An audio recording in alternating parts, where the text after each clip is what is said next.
નમસ્કાર દર્શક મિત્રો, @ગુજરાતમાં આપનું સ્વાગત છે। ભારતીય જનતા પાર્ટી ગુજરાતમાં કોઈક મોટા બદલાવની પ્રક્રિયામાં હોવાની ચર્ચા ઘણા સમયથી થઈ રહી છે, જેમાં પણ આ બદલાવ એટલે કે મંત્રીમંડળનું વિસ્તરણ અને નવા પ્રદેશ પ્રમુખની નિમણૂકની ચર્ચા અનેકવાર સામે આવતી રહે છે।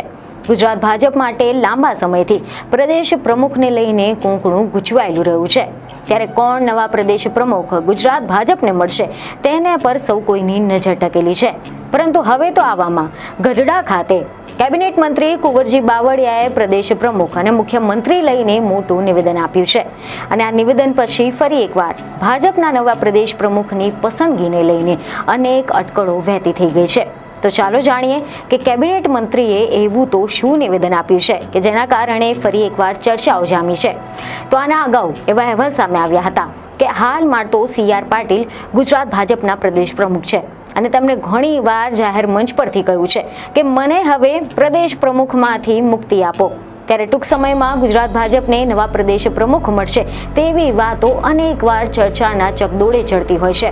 પરંતુ હાલ તો એવા સમાચાર સામે આવ્યા છે કે ગઢડા ખાતે કોળી સમાજના વિદ્યાર્થીઓના સન્માન સમારોહમાં ઉપસ્થિત રહેલા કુંવરજી બાવળિયાએ ભાજપના નવા પ્રદેશ પ્રમુખ વિશે વાત કરી હતી, જેમાં તેમણે જણાવ્યું હતું કે પ્રદેશ પ્રમુખનો વિષય એ રાજકીય છે અને નિર્ણય ત્યાંથી લેવાતા હોય છે, પરંતુ સમાજ માટે જે કરવાનું થતું હશે ત્યાં સરકારમાં બેઠા છીએ।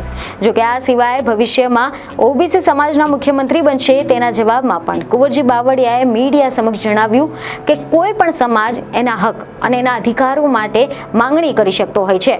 લોકશાહીની અંદર કોણ ક્યારે ક્યાં માંગણી કરે એનો હક પ્રસ્થાપિત કરવા માટે પ્રયત્ન કરે છે તો ચોક્કસ સફળ થાય તેમાં કોઈ જ વિષય નથી। જોકે આના અગાઉ 3 દિવસ પહેલા ભાજપના નેતા દિલીપ સંઘાણીનું પણ પ્રદેશ પ્રમુખને લઈને નિવેદન સામે આવ્યું હતું, જેમાં એવા સમાચાર સામે આવ્યા કે તેમને ટૂંક સમયમાં જ પ્રદેશ ભાજપ અધ્યક્ષની નિમણૂકના સંકેત આપ્યા હતા। તેમણે એમ કહ્યું હતું કે ટૂંક સમયમાં ગુજરાત ભાજપના નવા અધ્યક્ષની નિમણૂક કરવામાં આવશે। વહીવટી પોલિટિકલી વ્યવસ્થાને કારણે થોડું ઘણું મોડું થયું હોવાનું પણ તેમણે જણાવ્યું હતું। જોકે આની પહેલા કેબિનેટ મંત્રી કુંવરજી બાવળિયાને મુખ્યમંત્રી બનાવવાની માંગ જોર પકડ્યું હતું।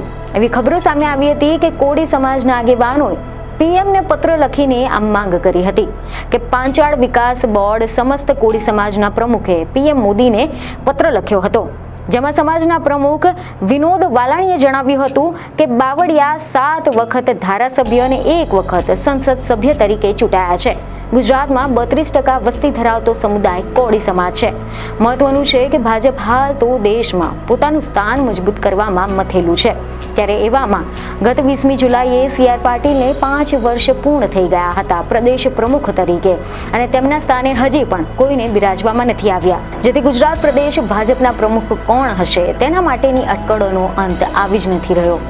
નવા પ્રદેશ અધ્યક્ષ કોણ હશે તેના પર સસ્પેન્સ હજુ પણ યથાવત છે। લોકસભાની ચૂંટણીના પરિણામો બાદ ગુજરાત ભાજપ પ્રમુખ બદલાશે તેવી વાતો વહેતી થઈ હતી। CR પાટીલ મંત્રી બન્યા બાદ પણ તેમણે જાહેર મંચ પરથી ગુજરાતને નવા પ્રદેશ પ્રમુખ મળશે તેવી વાત કરી હતી। આમ છતાં હાલમાં પણ પ્રમુખ પદ પર CR પાટીલ જ યથાવત છે, કારણ કે કોઈક ને કોઈ કારણોસર ગુજરાત ભાજપે નવા પ્રદેશ પ્રમુખનું નામ જાહેર કર્યું નથી। તેમણે ઘણીવાર જાહેર મંચ પરથી કહ્યું કે મને હવે પ્રદેશ પ્રમુખમાંથી મુક્તિ આપો, પરંતુ ભાજપ તો હાલ આ નિયુક્તિને લઈને ગૂંચવાયેલું છે। ઘણી વખત એવું જોવા મળ્યું છે કે ભાજપે રાજ્યોમાં મુખ્યમંત્રી પદથી લઈને પ્રદેશ પ્રમુખ પદ માટે એવા નેતાઓના નામ આગળ મૂક્યા છે કે જેમની ચર્ચા પણ ન થઈ હોય, અને વળી પાર્ટી આગામી વિધાનસભાની ચૂંટણીમાં ભાજપ હાઈકમાન્ડ દ્વારા મંજૂર કરાયેલા નામના નેતૃત્વ હેઠળ જ ચૂંટણી લડવાની છે। ખેર, આ બધી તો જાહેરાત થાય ત્યારની વાત છે, પરંતુ આ પદ પર કોણ આવશે તેને લઈને કેટલાય નામો ચર્ચામાં આવતા જ હોય છે।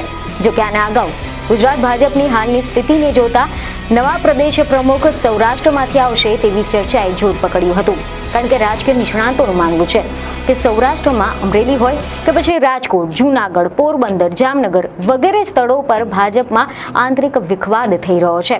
સૌરાષ્ટ્રમાં ભાજપની સ્થિતિ મજબૂત કરવા માટે અને બધા જ નેતાઓને એક સાથે લઈને ચાલે તેવા નેતાને પ્રમુખ પદ મળે તેવી સંભાવના જોવા મળી રહી છે।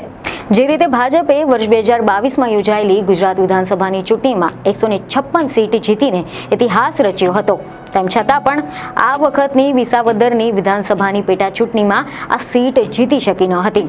તાજેતરમાં થયેલી વિસાવદરની પેટા ચૂંટણીમાં આ સીટ જીતવા ભાજપના નેતાઓની આખી ફોજ મેદાને ઉતરી હતી, તેમ છતાં પણ આપ જીતી ગયું હતું.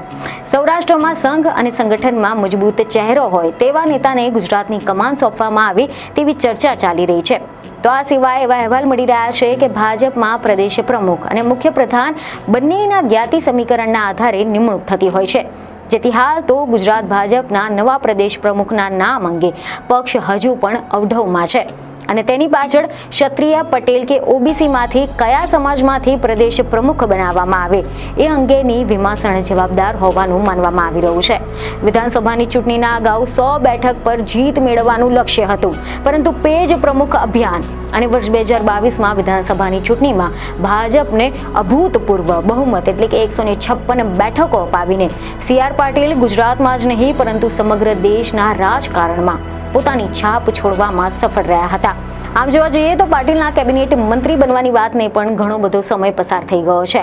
તેમ છતાં પણ ત્વરિત નિર્ણયો લેવા માટે જાણીતી ભાજપની નેતાગીરી કેમ હજુ સુધી રાજ્યના નવા પ્રદેશ પ્રમુખની નિમણૂક નથી કરી શકી તે અંગે પણ પ્રશ્ન ઊભા થયા છે.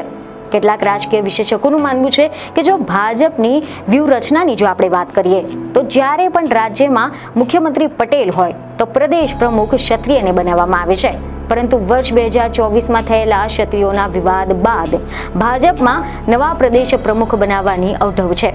હાલની સ્થિતિ મુજબ રાજ્યોમાં જો પક્ષ ક્ષત્રિયને પ્રદેશ પ્રમુખ બનાવવામાં આવે તો પટેલો નારાજ થાય એમ છે અને પટેલ પ્રદેશ પ્રમુખ બને તો 2 મહત્વના હોદ્દા પર પટેલોને મળતા ઓબીસી નારાજ થાય તેમ છે. અને આવા સંજોગોમાં ભાજપ પાટીલ જેવા ટેકનોસેવી અને સંગઠન પર સારી એવી પકડ રાખી શકે તેવી ચૂંટણીની રાજનીતિ ગોઠવી શકે એવા નેતાને શોધવામાં ગડમથલમાં છે. અને આ જ બધા કારણે પક્ષના નવા પ્રદેશ પ્રમુખની નિમણૂકમાં સમય થઈ રહ્યો છે. જોકે આ સિવાય સચિવાલય અને રાજકીય ગલિયારાઓમાં પણ બીજો સૌથી મોટો પ્રશ્ન મંત્રીમંડળનું વિસ્તરણ ક્યારે થશે તે ચર્ચાઈ રહ્યો છે, કારણ કે છેલ્લા 1 વર્ષથી આ પ્રશ્નોનો હજુ સુધી જવાબ નથી મળ્યો. દરેકના મનમાં એ પ્રશ્ન થાય છે કે મંત્રીમંડળનું વિસ્તરણ ક્યારે થવાનું છે. જોકે પ્રદેશ પ્રમુખની નિમણૂક બાદ ગમે ત્યારે મંત્રીમંડળનું વિસ્તરણ થાય તેવી વાતો પણ લાંબા સમયથી ચાલી રહી છે. પ્રદેશ પ્રમુખની નિમણૂક થતી નથી અને આગળ વાત વધતી નથી. ત્યારે હવે જોવાનું રહ્યું કે શું પાર્ટી જૂની જે પેટર્ન પર આગળ વધશે કે પછી કોઈ નવા સમીકરણોની સાથે નવી વૃત્તિ અપનાવશે. પરંતુ આ મુદ્દે તમારો શું અભિપ્રાય છે તે અમને કોમેન્ટમાં જરૂરથી જણાવો. બીજને ખબર સાથે ફરી મળીશું. ધન્યવાદ.